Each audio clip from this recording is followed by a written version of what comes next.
Class 12 के बच्चे ध्यान देंगे। अब क्लास 12 के बच्चों के लिए हम स्टार्ट कर रहे हैं एक्सरसाइज 7.2। ठीक है, एक्सरसाइज 7.2 में आपका जो मेथड यूज होगा वो टी मेथड होगा, जिसको हम बोलते हैं प्रतिस्थापन विधि, यानी कि सब्स्टिट्यूशन मेथड। तो जब सब्स्टिट्यूशन मेथड आप यूज कर रहे होंगे तो किस तरह से आप सब्स्टिट्यूशन मेथड को अप्लाई कर रहे होंगे ये आपको सीखना है। अभी हम आपको 3-4 क्वेश्चन लगातार कराएंगे जिससे आप सब्स्टिट्यूशन मेथड को बहुत अच्छे से समझ पा रहे होंगे। तो क्या है आपका ये सब्स्टिट्यूशन मेथड, कैसे आप प्रतिस्थापन विधि को अप्लाई करोगे। इस मेथड में आप पहले इस मेथड को आप समझिएगा थोड़ा।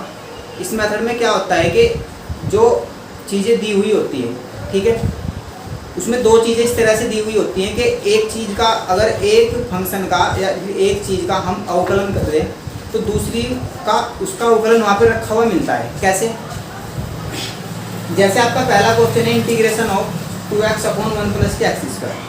अगर आप इस क्वेश्चन को करना चाह रहे तो आप जब सब्स्टिट्यूशन मेथड इस क्वेश्चन में लगा रहे होंगे तो आपको कैसे पता चलेगा, आप धीरे धीरे सीखते रहोगे तो आपको पता लगेगा कि भाई यहाँ पे हमें टी मेथड अप्लाई करना है। ठीक है, जैसे अगर आप 1 प्लस के एक्स स्क्वायर को इस क्वेश्चन में आप टी मान रहे होंगे तो इसका जो डिफरेंशियल होता है 1 का डिफरेंशियल 0 होगा, एक्स स्क्वायर का डिफरेंशियल 2x होगा और 2x आपको ऊपर की तरफ रखा हुआ मिलेगा।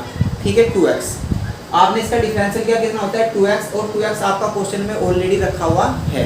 ठीक है, तो यानी कि एक चीज़ को आप t मान लोगे और जो उसको t मान के जब आप उसका डिफरेंशियल करोगे तो उसका अवकलन आपको वहाँ पे क्वेश्चन में रखा हुआ मिलेगा। ठीक है, समझ पा रहे हैं आप लोग। अभी हम क्वेश्चन करेंगे तो आप बहुत अच्छे से समझ पा रहे होंगे।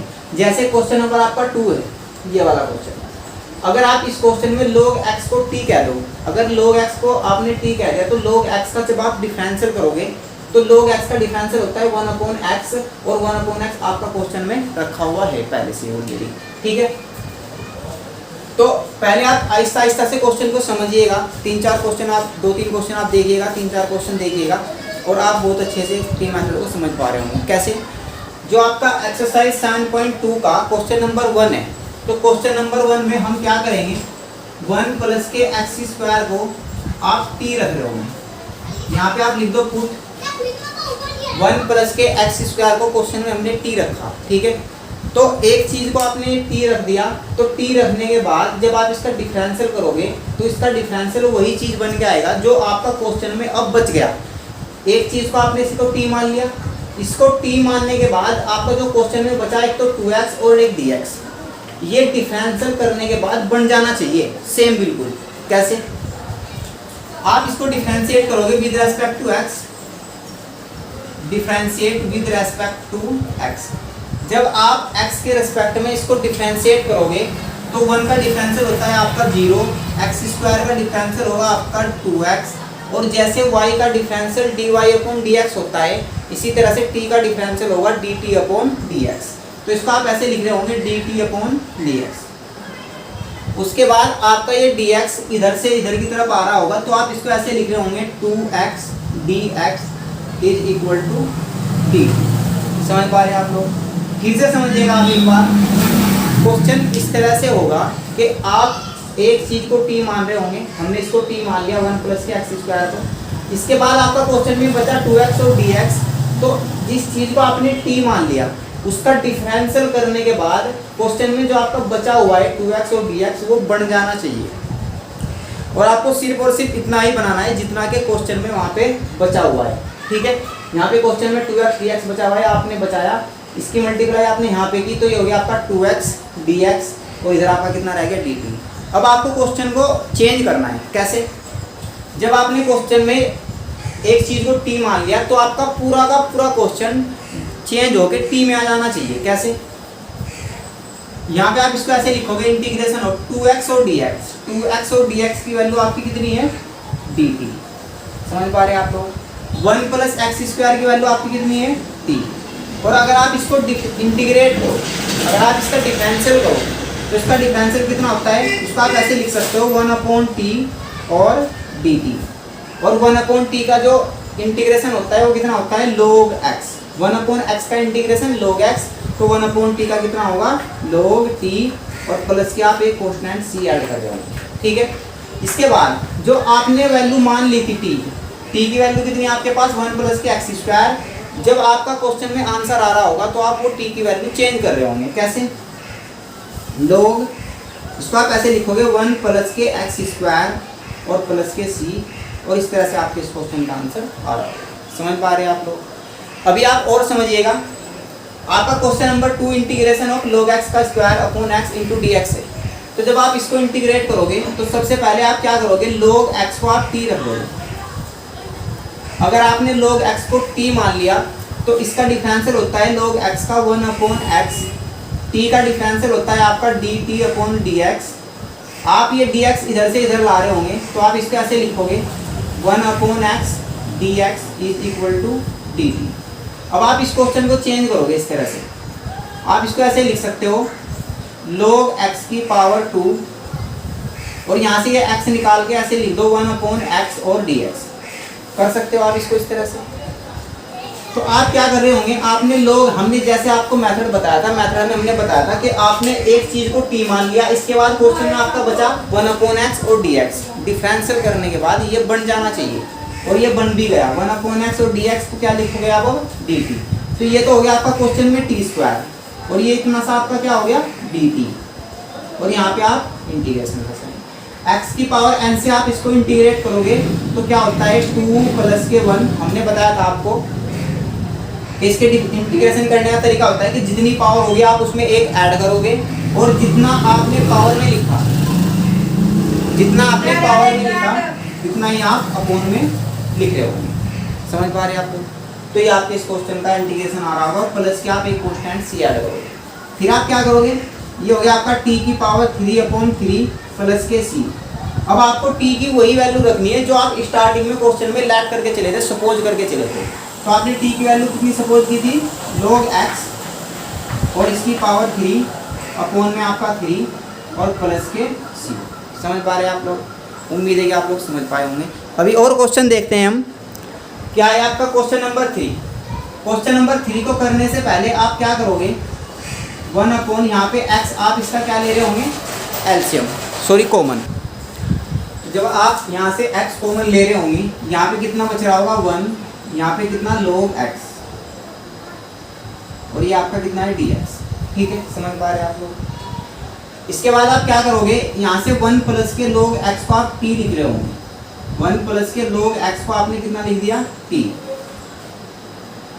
अब आप जब इसको डिफरेंशिएट कर रहे होंगे तो 1 का डिफरेंशियल होता है आपका 0, log x का आपका डिफरेंशियल होता है 1 अपॉन x और dx, सॉरी 1 अपॉन x और t का डिफरेंशियल होगा आपका dt अपॉन dx। इसके बाद ये dx यहाँ से इधर आ रहा होगा तो ये हो रहा होगा कितना, 1 upon x dx is equal to dt।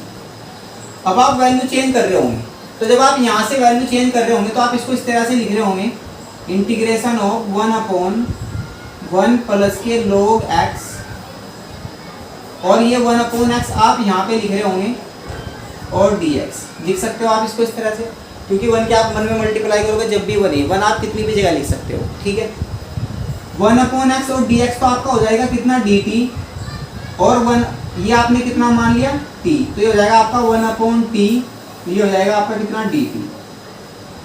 इसको जब आप इंटीग्रेट करोगे तो इसका जो इंटीग्रेशन होता है वो कितना होता है, log t प्लस के आप एक कांस्टेंट ऐड कर रहे होंगे c। इसके बाद आप t की वैल्यू वही चेंज कर दोगे जो आप स्टार्टिंग में सपोज करके चले थे, जो आपने पुट करी थी वैल्यू। ये हो जाएगा आपका log 1 प्लस के log x और प्लस के c। इस तरह से आपके इस क्वेश्चन का आंसर आ रहा होगा। समझ पा रहे हैं आप लोग? तो हम फिर से आपको एक बार रिपीट कर देते हैं। ये मेथड ये कहता है कि भाई आप एक चीज़ को क्वेश्चन में t रख रहे होंगे, और उस चीज़ को t रखने के बाद जो आपका क्वेश्चन में बचा वो आपका डिफरेंशियल करने के बाद बन जाना चाहिए। ठीक है, आपने इस चीज़ को क्वेश्चन में t मान लिया, जब आपने इसको डिफरेंशिएट किया तो 1 अपॉन x dx आपका जो का तो बन गया, और इसको आप किसके केवल रख दोगे, dt के, जो भी क्वेश्चन आप करोगे। ठीक है, सेम तरीके से ये आपने log x को t मान लिया, इसके बाद क्वेश्चन में आपका बचा 1 अपॉन x और dx, डिफरेंशियल करने के बाद ये आ गया जो का तो आपका पूरा का पूरा क्वेश्चन चेंज होकर t में आ जाना चाहिए। ठीक है, फिर आप इसको इंटीग्रेट करोगे और t की वही वैल्यू रख रहे होंगे जो आप स्टार्टिंग में पुट करके चले थे। समझ पा रहे हैं आप लोग? तो इसी तरह से आपका ये क्वेश्चन था, आपने इसको t मान लिया, 1 प्लस के एक्स स्क्वायर को t मानने के बाद आपका डिफरेंशियल, इसका जो डिफरेंशियल होता है वो 2x और dx होता है, ठीक है। जैसे यहाँ पे log x का डिफरेंशियल 1/x होता है, ठीक है। यहाँ से इसको 1 प्लस के log x का डिफरेंशियल 1/x होगा, ठीक है। तो आप क्वेश्चन में इस तरह से t मान रहे होंगे कि जब आप डिफरेंशियल करोगे ना, तो वो जो दूसरी चीज़ है वहाँ पे क्वेश्चन में जो दूसरा फंक्शन दिया हुआ है वो आपका डिफरेंशियल करके बन जाना चाहिए, ठीक है। चलिए हम और क्वेश्चन की बात करते हैं। इसके बाद हम बात करेंगे क्वेश्चन नंबर 4, 5 और 6 की। ये आपका क्वेश्चन नंबर 4, 5 और 6, ये 3 क्वेश्चन के बाद आप बहुत अच्छे से इस मेथड को समझ पा रहे होंगे। चलिए देखिए क्या है question. Integration of sine x sine cos x into D x, ठीक है। अब आप क्या करोगे, क्वेश्चन में आपने कोस एक्स को टी मान लिया। कोस एक्स को टी मानने के बाद जो आपका कोस एक्स का डिफरेंशियल कितना होता है, साइन एक्स होता है। तो कोस एक्स को आप टी मान रहे होंगे, इसका डिफरेंशियल यहाँ पे रखा हुआ है साइन एक्स। समझ पा रहे हैं आप लोग? देखिए ऐसे करेंगे हम इसको, आप लिखोगे पुट कोस एक्स को आपने कितना रख दिया टी, इसको आप डिफरेंशिएट करोगे तो माइनस के साइन एक्स, टी का डिफरेंशियल होता है D T upon D x. D x को आप यहाँ से इधर ला रहे होंगे, माइनस के sine x d x is equal to d t. आपको यहाँ पे माइनस भी नहीं चाहिए, तो अगर आपको माइनस नहीं चाहिए तो इस माइनस को आप इधर से इधर ला रहे होंगे। आप सिर्फ और सिर्फ इतनी ही वैल्यू बना रहे होंगे जितनी वैल्यू आपको क्वेश्चन में चाहिए, ठीक है।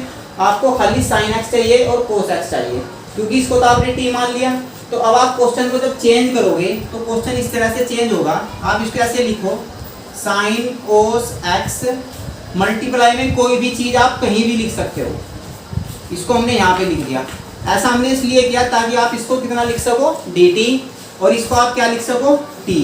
तो हो जाएगा आपका साइन कोस एक्स को आपने टी कह दिया और ये वैल्यू आपकी कितनी है, डी टी। समझ पा रहे हैं आप लोग? अब इसके बाद आप क्या करोगे, साइन टी को जब आप इंटीग्रेट करोगे तो कितना होगा इसका इंटीग्रेशन। साइन टी का इंटीग्रेशन होता है आपका कोस टी और प्लस के आप एक कांस्टेंट सी ऐड करोगे। इसके बाद आप क्या करोगे, आपको एक बात ये भी पता है कि जब आपने ये वैल्यू रखी थी तो इसकी वैल्यू कितनी थी आपकी, माइनस। तो आप माइनस के बाहर रख दोगे, इस माइनस को आप क्या करोगे, बाहर रख दोगे, और ये माइनस और एक माइनस ये, क्योंकि साइन टी का इंटीग्रेशन होता है माइनस के कोस टी, तो इसको क्या कर देगा, प्लस। इसके बाद आप टी की वैल्यू चेंज कर दोगे। टी की वैल्यू आपने कितनी रखी हुई, कोस एक्स और प्लस के सी। ये आपके इस क्वेश्चन का आंसर है, ठीक है। आपका नेक्स्ट क्वेश्चन है integration of sine A x plus के बी कोस ए एक्स प्लस के बी। ये एक ऐसा क्वेश्चन है, आप इसमें किसी को भी टी मान सकते हो, ठीक है। चाहे आप साइन ए एक्स प्लस के बी को टी मान लो, चाहे आप कोस ए एक्स प्लस के बी को टी मान लो, ठीक है। चलिए हम साइन से करते हैं। आप क्या करोगे, पुट करोगे इसमें साइन ए एक्स प्लस के बी, इसको आपने टी मान लिया, ठीक है। अब आप साइन एक्स, ये आपका क्या है, पूरा का पूरा एक्स, क्योंकि ये एंगल में आया हुआ है एक्स की जगह। समझ पा रहे हैं आप लोग? तो आपने जब इसको साइन एक्स कहा तो साइन एक्स का जो आपका डिफरेंशियल होगा वो होगा कोस एक्स। एक्स की जगह आपका कितना है, ए एक्स प्लस के बी, और आप ये जो एंगल में एक्स के अलावा जो एक्स्ट्रा आया हुआ है इसको आप डबल डिफरेंशिएट करोगे। ए एक्स प्लस के बी को आप दोबारा से डिफरेंशिएट करोगे। टी का डिफरेंशियल होता है आपका D T upon D x. अब आप ऐसे करोगे, कोस ए एक्स प्लस के बी, ए एक्स का डिफरेंशियल होता है आपका ए, बी का डिफरेंशियल हो जाएगा आपका 0, उसको आप छोड़ दोगे। डी एक्स इधर से आपका इधर आएगा और इधर आपका कितना बचेगा, डी टी। आपने क्वेश्चन में इसको टी मान लिया तो डिफरेंशियल करके आपका इतना बनना चाहिए, ठीक है। आपने इसको टी मान लिया तो डिफरेंशियल करके आपका क्वेश्चन में ये बन जाना चाहिए, ठीक है। आपका ये बन तो गया, लेकिन यहाँ पे ए एक्स्ट्रा आया हुआ है, तो जो बी वैल्यू एक्स्ट्रा होगी उसको आप डी टी के साथ ले जा रहे होंगे। समझ पा रहे? तो इसको आप ऐसे लिखोगे, कोस ए एक्स प्लस के बी, ये आपका डी एक्स हो जाएगा, इसको आप लिखोगे डी टी अपॉन ए। समझ लेना। और जो भी वैल्यू डी टी के साथ आएगी उसको आप पहले ही इंटीग्रेशन से बाहर रख दोगे, ठीक है। कोई भी क्वेश्चन हो, जो भी वैल्यू डी टी के साथ आएगी, चाहे वो अपॉन में आए चाहे वो मल्टीप्लाई में आए, आप उसको इंटीग्रेशन से बाहर रख रहे होंगे। कैसे? जब आप यहाँ पे वैल्यू चेंज करोगे तो ये तो आपने क्या कहा, टी, इसको आपने क्या कह दिया, डी टी अपॉन ए, क्योंकि इसकी पूरे की वैल्यू कितनी है, डी टी अपॉन ए। तो ये आपका हो गया यहाँ पे डी टी, और ये जो आपका अपॉन का ए है यहाँ पे, उसको आप यहाँ पे रखोगे। समझ पा रहे हैं आप लोग? अब ये टी की पावर 1, इसको आप जब इंटीग्रेशन करोगे तो ये हो जाएगा आपका 1/a टी की पावर 1 प्लस के 1 अपॉन 1 प्लस के 1। तो इस तरह से आप इसको इंटीग्रेट करोगे 1/a टी की पावर 2/2। ठीक है, अब आप ऐसे लिखोगे 1/a, टी का वैल्यू आपका कितना है, टी का वैल्यू आपने जितना भी मान लिया था उतना रख दोगे, साइन ए एक्स प्लस के बी और इसकी पावर 2 अपॉन में कितना 2 प्लस के सी, आप एक कॉन्स्टेंट ऐड कर दो। ठीक है, इस तरह से आपके इस क्वेश्चन का आंसर आ रहा होगा। समझ पाए आप लोग? अभी हम